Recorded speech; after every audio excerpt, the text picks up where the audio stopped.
So this may be the only way to go about earning an income and making money in the future. Because I don't know if you guys have noticed, but YouTube has actually been doing something very, very strange here recently with the videos that they choose to share, the videos they choose to promote, the videos they choose to recommend and suggest to viewers, and inversely, the videos they choose to suppress.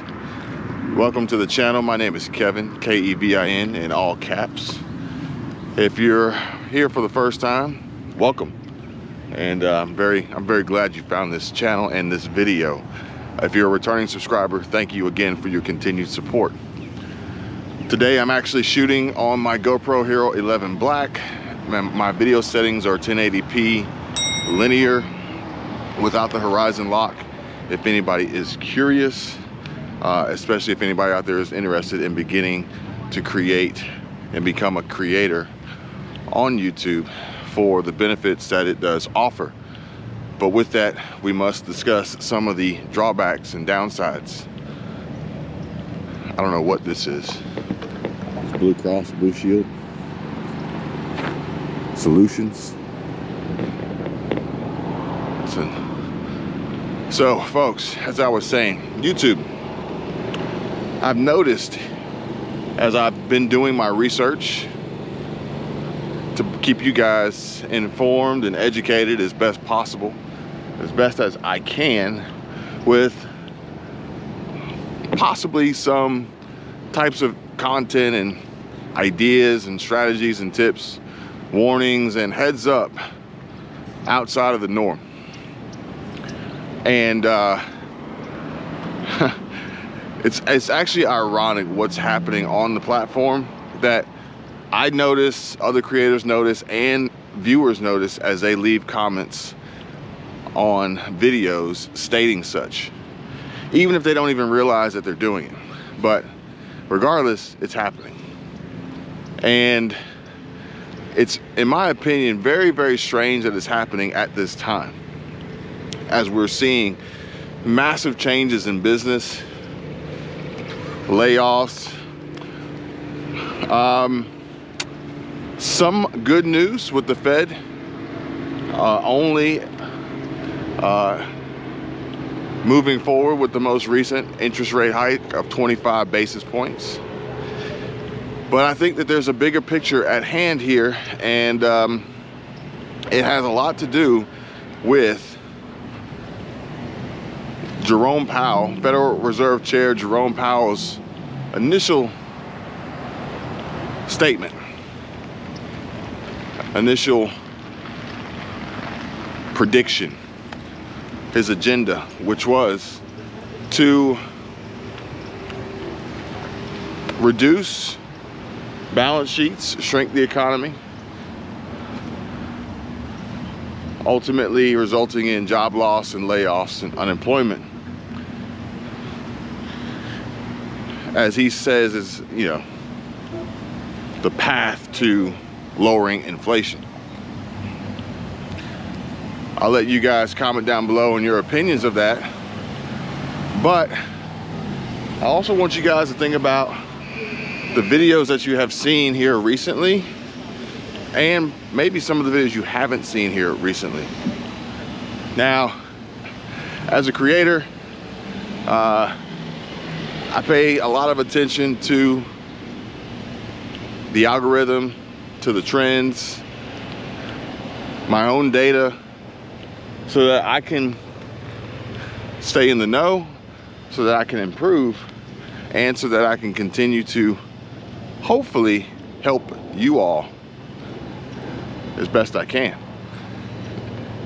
With that being said, I noticed that YouTube has really pulled back heavily on the amount of content that it will recommend and suggest to viewers, specifically about finances, saving money, making more money, budgeting better, spending less money, ways of earning more money, increasing your income. And in my opinion, it's my other camera. It's my Sony ZV-1. You guys may or may not have seen it on the link that I included to Amazon. This is my ZV-1 with my Rode Shotgun 2. I think it's Shotgun 2 with the diffuser on it. If you're gonna make content, especially outdoors, make sure you got a wind diffuser for your microphone. So as I'm looking for this content, this information to share with you all, I realize that YouTube's holding back, and they are, in my opinion, allowing and promoting and recommending and suggesting more content that will ultimately, in my opinion, further induce panic, fear, anxiety, stress, while perpetuating the continuous cycle of economic collapse without offering any form of solution. Think about it. If the economy, if we're headed for a recession, don't you think now would be a good time for people to gain access, to have access to information to help them survive the recession, versus a continuous push of more information stating the same claim that we're headed for a recession, if not already in a recession? And I've seen this not just with my videos, but other big channels with millions of subscribers that genuinely or generally typically had the ability to gain reach, unless it's just a change in unless it's just a thing. Like, I hope that was a leaf that just fell down my back. Guess it was. That was weird. Strange timing. That was a really weird feeling.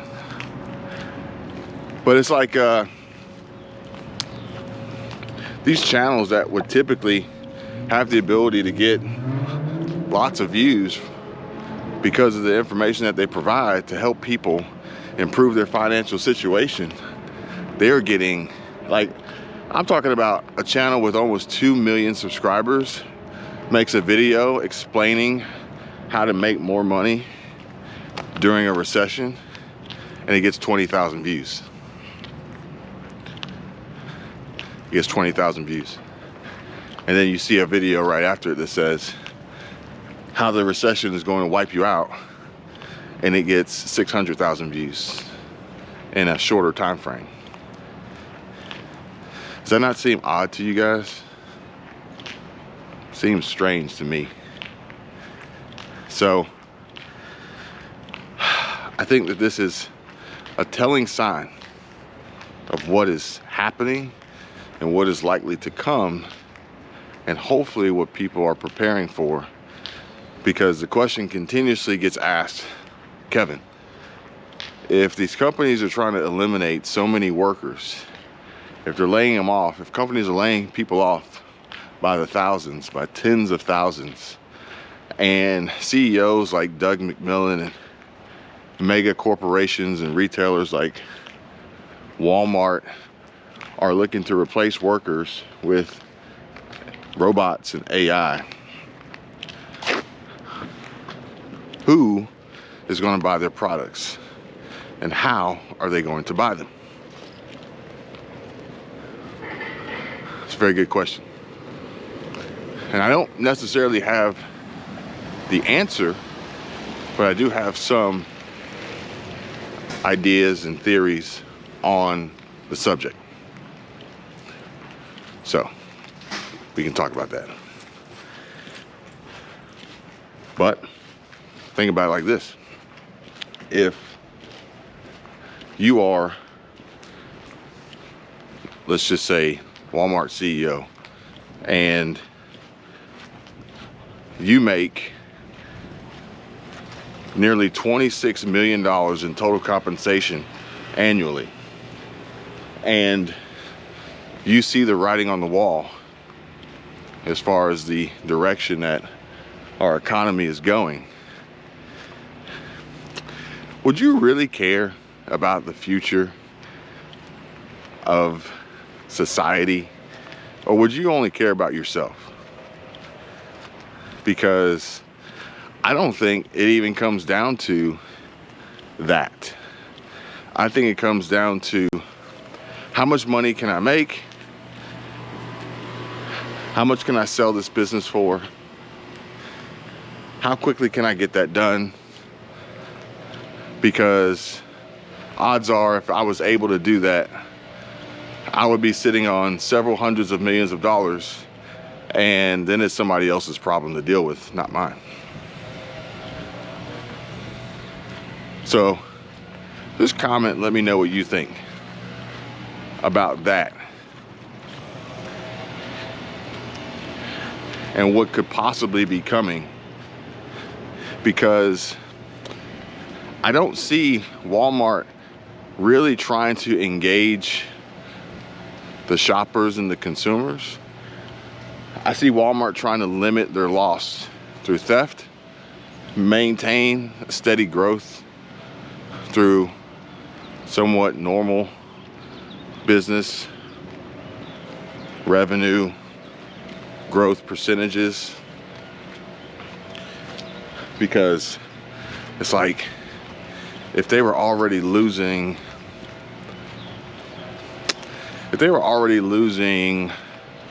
let's just say $100 million a year, maybe more.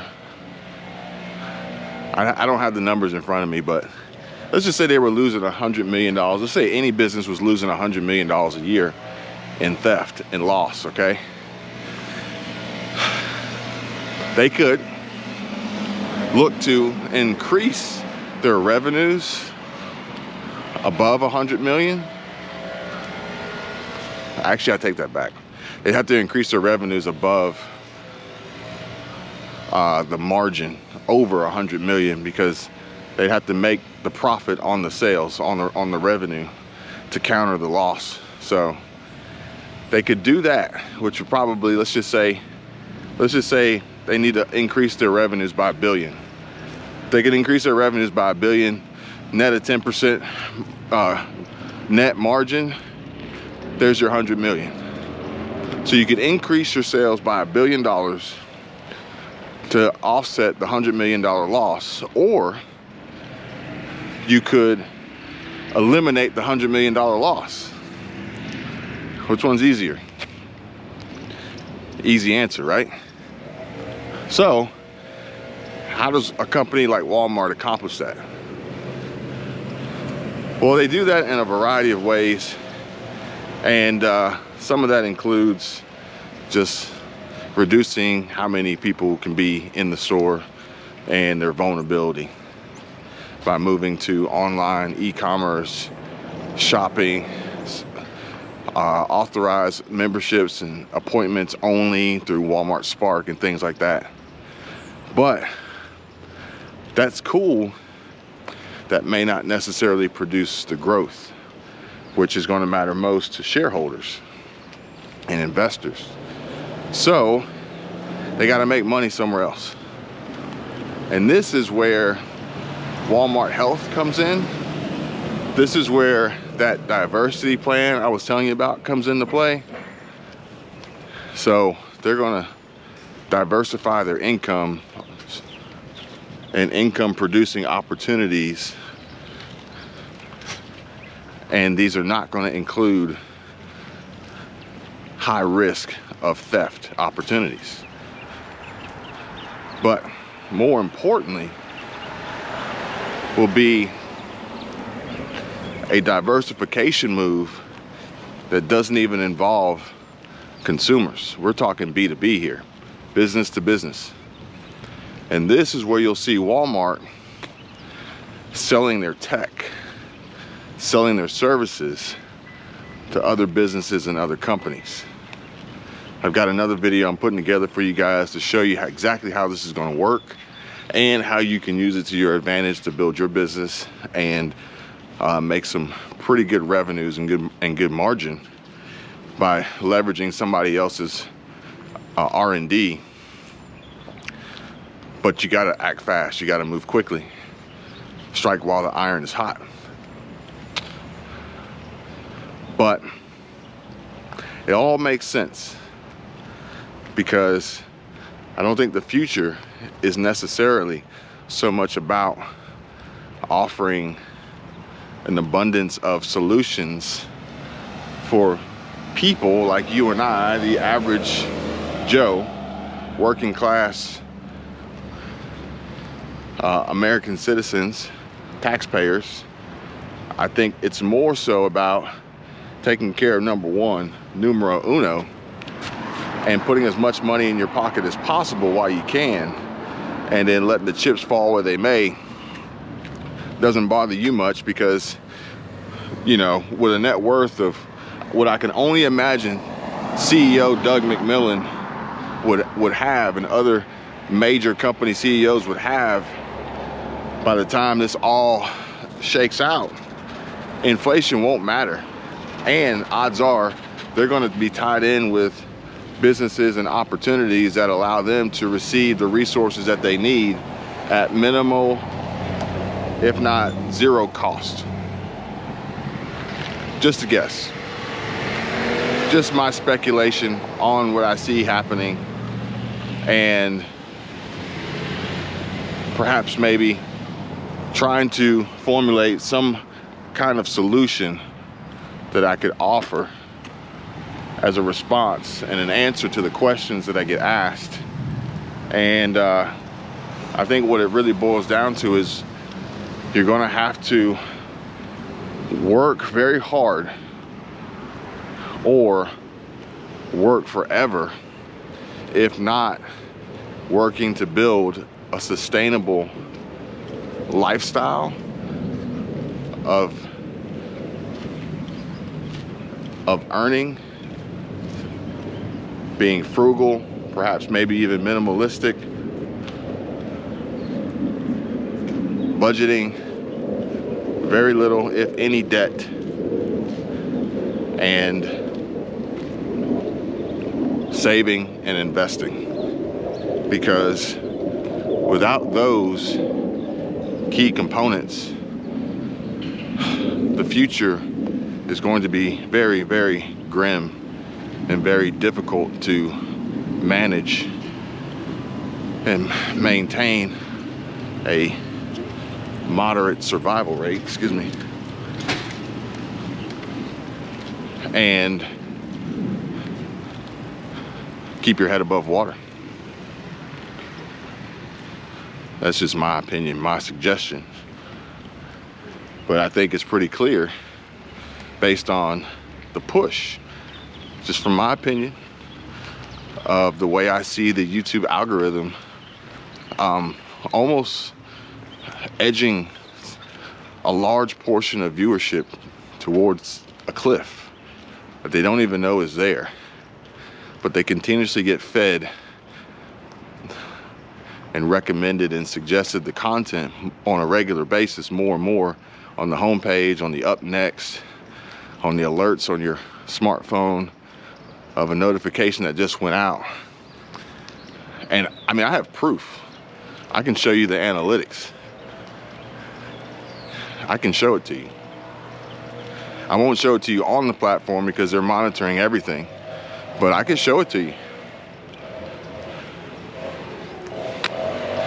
It's a little bit alarming, folks.